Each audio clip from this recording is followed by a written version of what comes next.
They didn't just insult him. They destroyed him right there in the lobby. "Are you stupid or just useless?" The words cracked through the air like a slap. The cleaner froze, his mop dripping water onto the marble floor as every head turned to watch. "I said, did you clean this place at all?" The woman continued, her heels clicking angrily as she stepped closer. "Or do we pay you people to just stand around pretending to work?" Laughter followed. Not the soft kind, the cruel kind. The kind that lets someone know exactly where they stand in the world. The man lowered his head.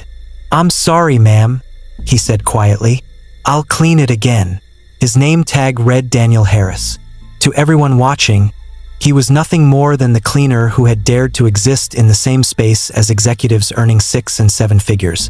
The woman scoffed. "Unbelievable. This is why this company is going downhill. Lazy workers who don't belong here." A man in a tailored suit chimed in, shaking his head. "Honestly, Daniel, if you can't even clean properly, maybe you should find another job. Or another country." More laughter. Phones subtly lifted. Someone whispered, "This is going on Slack." Another muttered, "Classic." Daniel gripped the mop tighter, but he didn't speak. Because if he did, the entire building would collapse under the truth. What they didn't know was that the man they were humiliating owned every inch of the building beneath their feet. What they didn't know was that Daniel Harris wasn't his real name. And what they certainly didn't know was that this moment, this very humiliation, was the final test. The building belonged to Horizon Crest Industries, one of the largest private consulting and logistics firms in the United States. 47 floors, offices in 12 countries, annual revenue in the billions. To work at Horizon Crest meant status. To clean at Horizon Crest meant invisibility. Daniel moved through the building every morning at 6 a.m., before most executives arrived. He cleaned conference rooms where million-dollar deals were made, wiped fingerprints off glass walls that separated power from ambition, and emptied trash bins filled with shredded documents no one thought to destroy properly. People spoke freely around cleaners. That was their biggest mistake. 3 months earlier, Daniel Harrison, the real one, had stepped away from the spotlight. Forbes had once called him the quiet architect of modern corporate power. Investors chased his approval. CEOs waited for his calls. Then suddenly he vanished. No interviews, no public appearances, no board meetings. Behind closed doors, rumors spread. Maybe he sold. Maybe he's sick. Maybe he doesn't care anymore. The truth was simpler and far more dangerous. Daniel suspected betrayal. Profits were leaking. Vendor contracts were ballooning. Entire departments were approving expenses that made no sense. And every internal complaint mysteriously disappeared before reaching the board. So Daniel did the unthinkable. He went undercover. He became the cleaner. "Hey, I'm still talking to you." The woman from earlier, Karen Whitmore, Senior Operations Director, snapped her fingers inches from Daniel's face. "You're getting water all over the floor again. Do you even understand English?" Daniel met her eyes for half a second. Calm, cold, unreadable. "Yes, ma'am," he said. Karen laughed sharply. "Unbelievable. People like you should be grateful just to be here. People like you." The phrase landed heavy. Daniel nodded, stepped aside, and resumed mopping. Inside, his mind was already replaying data he'd memorized from documents left on printers the night before. Karen Whitmore's department had approved $18 million in inflated vendor payments in 6 months, and she had just signed another one yesterday. It didn't stop there. Later that morning, Daniel approached the main elevator with his cleaning cart. A group of junior executives were already inside, laughing, confident, loud. Daniel reached to step in. A hand shot out, blocking him. "Whoa, buddy," said Ryan Collins, adjusting his cufflinks. "Service elevators on the other side." Daniel glanced at the sign. There was no rule. "I just need to go up to clean the executive floor," he said calmly. Ryan smirked. "Yeah, and I need a private jet. Move." The doors began to close. Someone added, "Man really thought he belonged here." The elevator rose without him. Daniel watched the numbers climb. Floor by floor, every number representing a level of power they thought they owned. Not everyone treated Daniel like trash. On the 19th floor worked Emily Carter, a compliance intern buried under spreadsheets and ignored warnings. She noticed everything. "Good morning," she said every day. "Good morning," Daniel replied. That evening, she stayed late, rubbing her temples in frustration as Daniel emptied trash cans nearby. "They're cooking the books," she muttered without realizing she'd spoken aloud. Daniel paused. "Who?" She looked up, startled. "Oh, sorry. I didn't mean." "You meant what you said," Daniel replied gently. Emily hesitated, then whispered, "Vendor payments. They don't match delivery reports. I flagged it, but every complaint gets closed by senior management." Daniel nodded slowly. "Keep copies," he said. Her eyes widened. "Why?" "Because the truth always needs a witness." On the top floor, Karen Whitmore sat confidently in a glass boardroom she didn't own. "The founder hasn't shown his face in months," she said smugly. "We're basically running this place now." Executives laughed. One added, "If he even remembers this company. If only they knew." That night, Daniel removed his gloves and stood outside the building, staring up at the lights. "They think I'm nothing," he said quietly. He smiled. "They're about to learn what nothing looks like.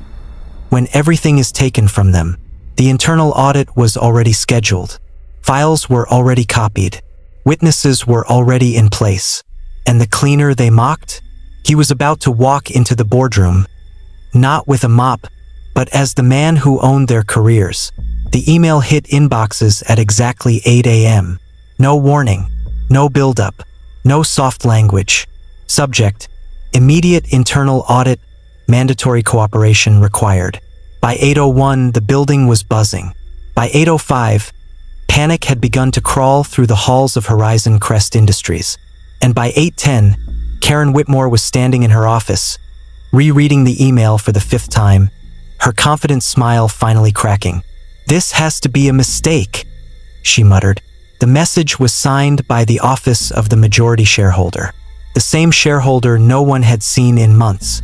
On the 42nd floor, Daniel Harris, the cleaner, pushed his cart past cubicles buzzing with whispered fear. "Did you see the email? Who triggered this? This is bad. Really bad." They spoke freely, assuming he was just another invisible man with a mop. Daniel listened, every word. He had spent the last 3 months preparing for this moment, memorizing patterns, documenting conversations, photographing files left behind by careless executives who believed janitors didn't understand numbers. They were wrong. Daniel understood everything. Karen slammed her office door shut and dialed her phone. "Tom, it's Karen. Tell me you knew about this." A pause. Then Tom's voice tight. "I didn't. Did you?" "No," she snapped. "This audit, if they dig too deep." "They won't," Tom interrupted quickly. "We've cleaned everything." Karen glanced at her desk, at the signed vendor contract she'd approved just 2 days earlier, at the inflated numbers, at the shell company that routed money back into private accounts. Her jaw tightened. "We need to make sure no one talks." Across the building, Emily Carter stared at the same email with wide eyes. Her hands shook, not with fear, but with relief. Someone had finally listened. She opened her drawer and pulled out a flash drive, one of several she'd hidden over the past few weeks. Each one contained copies of reports she'd been told to forget. She thought of the cleaner, Daniel, the way he had listened, the way he had spoken calm, certain, almost like someone who already knew how this would end. By noon, auditors had arrived. Not internal staff, not friendly consultants. These were outsiders, sharp-eyed, stone-faced, and immune to intimidation. Conference rooms turned into interrogation chambers. Executives who once barked orders now wiped sweat from their brows. Daniel cleaned quietly nearby, emptying trash cans filled with shredded paper that was far too late to destroy. One auditor glanced at him. "You work here?" "Yes, sir," Daniel replied. "How long?" "Long enough," Daniel said. The auditor studied him for a moment, then nodded. It was Karen's turn at 3:17 p.m. She entered the conference room confident, but left 20 minutes later pale. "What did you tell them?" Tom whispered when she returned. "Nothing they didn't already know," she snapped. "But they asked about vendor approvals from 6 months ago." Tom swallowed. "That's impossible. Those records were sealed." Karen's eyes darted toward the hallway, toward the cleaning cart parked outside. For the first time, she noticed Daniel watching. Not timid, not apologetic. Watching. The breaking point came the next morning. Daniel was mopping near Karen's office when her assistant stormed out, flustered. "They froze the accounts," the assistant whispered urgently. "Personal ones too." Karen staggered back in her chair. "This can't be happening," she whispered. Her hand slammed against the desk, and something slid off her wrist. A watch. A very expensive watch. Daniel's eyes flicked to it automatically. He recognized it instantly. Limited edition. Swiss-made. Not something a corporate salary could buy. Karen noticed his gaze. "What are you staring at?" she snapped. "Nice watch," Daniel said calmly. Her face drained of color. That afternoon, auditors requested to see Emily Carter. Karen watched from behind glass as the intern entered the room clutching a flash drive. "No," Karen whispered. 30 minutes later, auditors exited with grim expressions. Karen's phone buzzed. "HR, please report to conference room A immediately." Her knees nearly gave out. At exactly 5 p.m., another email arrived. This one was brief. Subject: mandatory all-hands meeting, tomorrow, 12 p.m., main boardroom. No agenda. No explanation. Just one final line. Attendance is not optional. Daniel read the email while wiping down a glass wall on the executive floor. His reflection stared back at him, calm, composed, ready. "Tomorrow," he murmured. They stopped laughing. That night, Karen stayed late, pacing her office. She spotted Daniel outside. "Hey," she said sharply. "You." Daniel turned. Karen forced a smile. "You've been here a while, right?" "Yes," he said. "You see a lot of things," she continued. "Hear things. Sometimes." She lowered her voice. "I can make things easier for you. Better hours. Extra pay." Daniel looked at her. Really looked. "You already did," he said softly. Her smile froze. "What does that mean?" "It means," Daniel replied, turning away, "you taught me exactly who you are." As the building emptied, Daniel entered a locked office using a key card no cleaner should possess. Inside, he removed his cap, straightened his posture, opened a secure laptop. He sent one final message to the board. Subject: see you tomorrow. Then he stood by the window, gazing out at the city he had helped build from nothing. Tomorrow, the cleaner would walk into the boardroom, and no one would ask him to leave. Before the truth is revealed, hit the like button and subscribe. You won't want to miss what happens next. At 11:58 a.m., the main boardroom of Horizon Crest Industries was filled. Executives sat stiffly in leather chairs, their usual confidence replaced with tight jaws and restless fingers. The long glass table reflected tension instead of power. Even the air felt different, heavy, expectant, unforgiving. Karen Whitmore sat near the middle, her back straight, her face carefully controlled. Inside, panic clawed at her chest. No one knew why this meeting had been called, but everyone felt it. At 12 p.m. sharp, the boardroom doors opened. Conversation stopped, heads turned, and confusion rippled across the table like a shockwave. The cleaner walked in, Daniel Harris, still wearing the same faded blue uniform, still pushing the same cart, still invisible until now. "What is he doing here?" someone whispered. Karen's mouth fell open. "Is this a joke?" Ryan Collins muttered. "Who let him in?" Daniel calmly parked the cart near the wall and closed the door behind him. Click. The sound echoed. Then he did something that made several executives suck in a breath. He removed his gloves. "Sir," one board member snapped, standing up, "this is a private meeting. You're not authorized to be here." Daniel smiled. Not apologetically, not nervously, confidently. "Oh," he said, "I am." Karen felt dizzy. "That's not funny," she said sharply. "Security." No one came. Instead, the large screen at the end of the room flickered to life. A name appeared. The room exploded. "What the hell? That can't be real. This is insane." Karen's blood drained from her face. Daniel walked to the head of the table, the chair reserved for the owner. He pulled it out and sat down. "I've been watching," he said calmly, "listening, cleaning up more than just floors." The screen changed. Chats, emails, bank transfers, vendor overpayments, shell companies, personal accounts. Karen's name appeared again and again. "So, did you enjoy mocking the cleaner?" Daniel asked softly, his eyes locking on Karen. Her lips trembled. I didn't know it was you." "No," Daniel replied. "You didn't know it was me, but you knew exactly who you were being." The door opened again.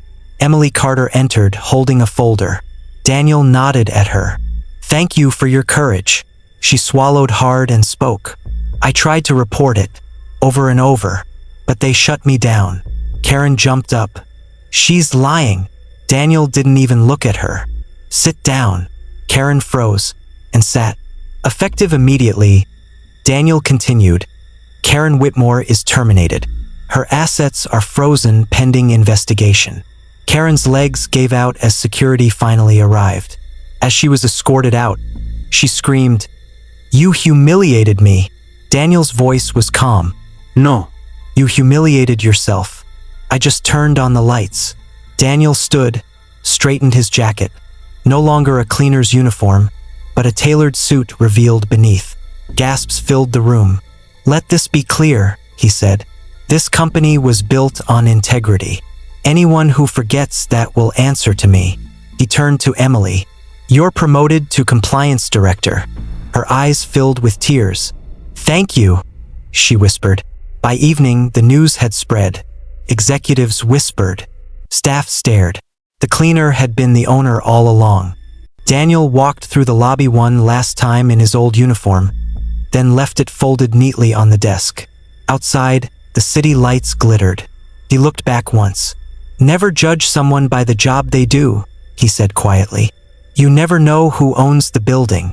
If this story moved you, inspired you, or surprised you, like the video, share it with someone who needs this message, and subscribe for more unforgettable stories.